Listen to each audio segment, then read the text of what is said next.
Good morning friends, welcome to Eklavya classes. मैं Narbir Singh, educator and founder of Eklavya classes. आज acid, bases and salt topic का part 2 लेकर आया हूँ। आज का ये सेशन काफ़ी इंटरेस्टिंग होने वाला है। So without wasting your time, आइए टॉपिक को स्टार्ट करते हैं। सबसे पहले हम डिस्कस करेंगे बेस क्या होता है।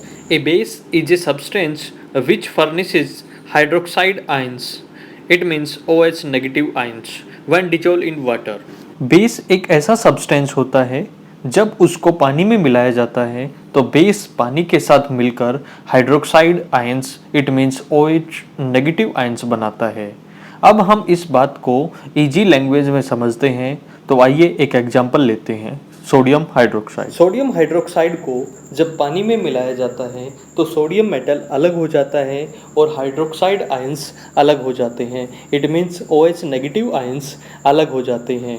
और इसी बात को हम इक्वेशन से समझ सकते हैं। अब आपके मन में एक डाउट और आ गया होगा कि हम ये कैसे पता लगाएंगे कि सोडियम हाइड्रोक्साइड एक बेस है। तो इसका आंसर भी जान लेते हैं।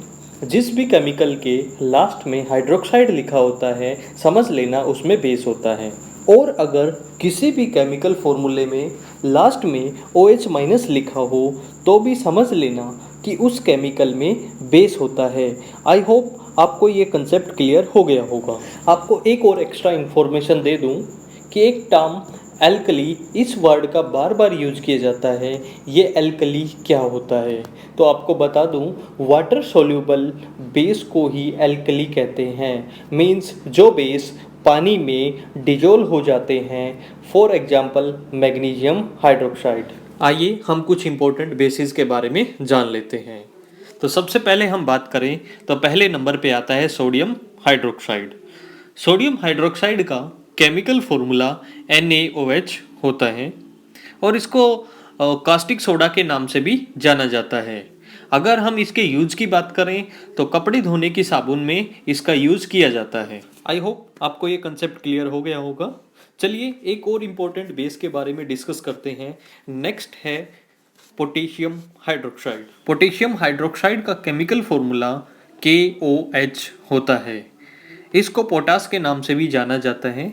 और अगर इसके यूज की हम बात करें तो इसका यूज नहाने की साबुन को बनाने में किया जाता है। बेस का नेक्स्ट एग्जाम्पल है कैल्शियम हाइड्रोक्साइड। इसका केमिकल फॉर्मूला CaOH2 होता है और इसका दूसरा नाम है लाइम वाटर। इसके हम यूज की बात करें तो इसका यूज व्हाइट वॉश बनाने में किया जाता है। आइए बेस के नेक्स्ट एग्जाम्पल पर डिस्कस करते हैं। नेक्स्ट एग्जाम्पल है मैग्नीशियम हाइड्रोक्साइड। मैग्नीशियम हाइड्रोक्साइड का केमिकल फॉर्मूला MgOH2 होता है और इसका दूसरा नाम है मिल्क ऑफ मैग्नीशिया। अगर इसके यूज की बात करें तो इसका यूज एसिडिटी को कंट्रोल करने में किया जाता है। ये कंसेप्ट भी आपका क्लियर हो गया होगा। आइए नेक्स्ट एग्जाम्पल पर फोकस करते हैं। नेक्स्ट एग्जाम्पल है अमोनियम हाइड्रोक्साइड। अमोनियम हाइड्रोक्साइड का केमिकल फॉर्मूला NH4OH होता है और इसके यूज की हम बात करें तो इसका यूज हेयर डाइज में किया जाता है जो कि बालों का कलर चेंज कर सकती है। अब हमें एसिड और बेसिस के बारे में बेसिक इन्फॉर्मेशन मिल चुकी है और हमें ये भी पता लग चुका है कि कुछ एसिड्स और कुछ बेसिस स्ट्रॉन्ग होते हैं जिनका टेस्ट करना डेंजरस हो सकता है। फिर हम ये कैसे पता करेंगे कि कौन सा एसिड है और कौन सा बेस है? इस बात का पता करने के लिए हम इंडिकेटर्स का यूज करते हैं। और अब हमारे मन में ये डाउट भी आया होगा कि इंडिकेटर्स क्या होते हैं। चलिए इस कंसेप्ट को भी हम क्लियर कर लेते हैं। कुछ सब्सटेंस ऐसे होते हैं जो एसिडिक मीडियम में अलग कलर शो करते हैं और बेसिक मीडियम में अलग कलर शो करते हैं। मीन्स अगर किसी केमिकल में एसिड होता है और हम इंडिकेटर्स को एसिडिक सॉल्यूशन में डुबाते हैं तो इंडिकेटर्स का कलर चेंज हो जाता है। और ऐसे ही अगर किसी केमिकल में बेस होता है और हम इंडिकेटर्स को बेसिक सॉल्यूशन में डुबाते हैं तो भी इंडिकेटर्स का कलर चेंज हो जाता है। इन सब्सटेंसेस को ही एसिड बेस इंडिकेटर्स कहा जाता है। कुछ इंडिकेटर्स के नाम हैं जैसे litmus, turmeric, China rose beetle, methyl orange, vanilla, phenolphthalein. ये कुछ इंडिकेटर हैं जिनकी हेल्प से हम ये पता कर सकते हैं कि इसमें एसिड है और इस ऑब्जेक्ट के अंदर बेस होता है।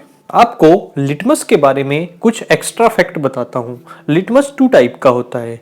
एक तो पेपर स्ट्रिप में पाया जाता है और पेपर स्ट्रिप भी ब्लू होती है और रेड में पाया जाता है। दूसरा, लिटमस लिक्विड सॉल्यूशन में भी मिलता है।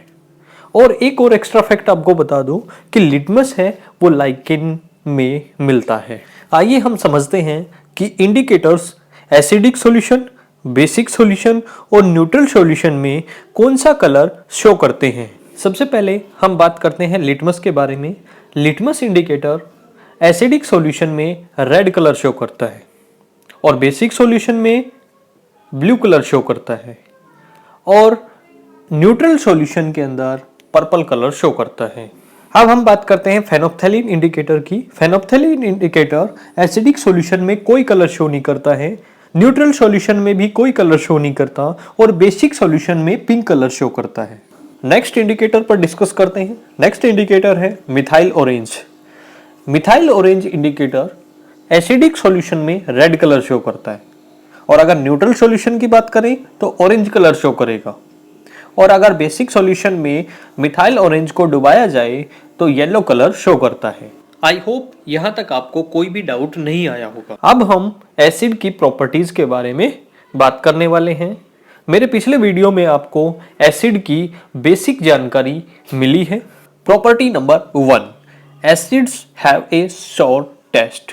एसिड का टेस्ट हमेशा खट्टा होता है। जैसे आपने आम खाया होगा या कभी इमली खाई होगी या आपने नींबू को टेस्ट करके देखा होगा, ये सभी खट्टे होते हैं। इट मीन्स इनके अंदर एसिड होता है। आगे डिस्कस करते हैं property number 2। Property number 2, action on indicators. Acid change the blue litmus into red. Acid की प्रॉपर्टी होती है कि ये ब्लू लिटमस पेपर को रेड में कन्वर्ट कर देता है। मुझे उम्मीद है यहाँ तक आपका कोई भी डाउट नहीं आया होगा। नेक्स्ट प्रॉपर्टी पे चलते हैं। नेक्स्ट प्रॉपर्टी है प्रॉपर्टी नंबर 3। प्रॉपर्टी नंबर 3 है conduction of electricity and dissociation of acid. कि एसिड्स में इलेक्ट्रिसिटी पास हो सकती है या नहीं हो सकती। इस कंसेप्ट को समझने के लिए हमें डिसोसिएशन की प्रोसेस को समझना होगा। ये डिसोसिएशन क्या होता है, चलिए इसको समझते हैं। Dissociation, when acids are dissolved in water, they produce ion which help in conducting the electricity. This process is known as dissociation. Means जब एसिड को पानी में मिलाया जाता है तो पानी में आयंस बनते हैं और जिनकी हेल्प से एसिड्स के अंदर इलेक्ट्रिसिटी पास हो सकती है और इस प्रोसेस को ही हम डिसोसिएशन कहते हैं। आइए हम इस प्रोसेस को एक इक्वेशन से समझते हैं। H+ मीन्स हाइड्रोजन आयंस जो कि एसिड के अंदर होते हैं, plus H2O means hydrogen ions acid को पानी के अंदर मिलाया गया है तो आपके पास बन गया H3O+। It means hydronium ions. I hope यहाँ तक आपके सारे डाउट क्लियर हो गए होंगे। चलिए आगे चलते हैं। आगे समझते हैं कि एसिड कितने टाइप्स के होते हैं। तो एसिड 2 टाइप्स के होते हैं। Number 1 is strong acid and number 2 is weak acid. अब हम डिस्कस करेंगे कि स्ट्रॉन्ग एसिड क्या होता है और वीक एसिड क्या होता है। Strong acid, the acids which completely dissociate in water are called strong acid. For example, nitric acid completely dissociate in water. आइए इसको एक एग्जांपल से समझते हैं। Nitric acid HNO3। Nitric acid का केमिकल फॉर्मूला होता है HNO3। जब इसको वाटर के अंदर डिजोल्व किया जाता है तो हाइड्रोजन आयंस कंप्लीटली अलग हो जाते हैं और नाइट्रेट ग्रुप बिल्कुल कंप्लीटली अलग हो जाता है। जब हम स्ट्रॉन्ग एसिड के बारे में बात कर रहे हैं तो आइए हम जान लेते हैं कि स्ट्रॉन्ग एसिड कितने होते हैं। तो मैं आपको बता दूं कि स्ट्रॉन्ग एसिड 7 टाइप्स के होते हैं। कौन कौन से? नंबर 1 हाइड्रोक्लोरिक एसिड जिसका केमिकल फॉर्मूला HCl होता है। नंबर 2 हाइड्रोब्रोमिक एसिड जिसका केमिकल फॉर्मूला HBr होता है। नंबर 3 हाइड्रो आयोडिक एसिड जिसका केमिकल फॉर्मूला HI होता है। और नंबर 4 परक्लोरिक एसिड जिसका केमिकल फॉर्मूला HClO4 होता है। नंबर 5 क्लोरिक एसिड जिसका केमिकल फॉर्मूला HClO3 होता है। Number 6 sulphuric acid. Sulphuric acid का केमिकल फॉर्मूला H2SO4 होता है। और नंबर 7 इज नाइट्रिक एसिड, और नाइट्रिक एसिड का केमिकल फॉर्मूला HNO3 होता है। अब हम डिस्कस करते हैं वीक एसिड के बारे में। The acids which partially dissociate in water are called weak acid। weak acid वो एसिड होते हैं जो पानी के अंदर completely dissociate नहीं होते हैं, completely अलग नहीं होते हैं। आइए इसको एक एग्जांपल से समझते हैं। HF hydrofluoric acid. Hydrofluoric acid को जब वाटर में मिलाया जाता है तो हाइड्रोजन आयंस completely अलग नहीं हो पाते हैं। वीक एसिड को इक्वेशन में डबल हाफ एरो से शो किया जाता है। और एक इंपॉर्टेंट चीज, all organic acid like acetic acid and some inorganic acids are weak acid. कुछ ऑर्गेनिक एसिड्स और कुछ इनऑर्गेनिक एसिड्स वीक एसिड होते हैं क्योंकि इनको जब पानी में मिलाया जाता है तो ये कंप्लीटली डिसोसिएट नहीं हो पाते।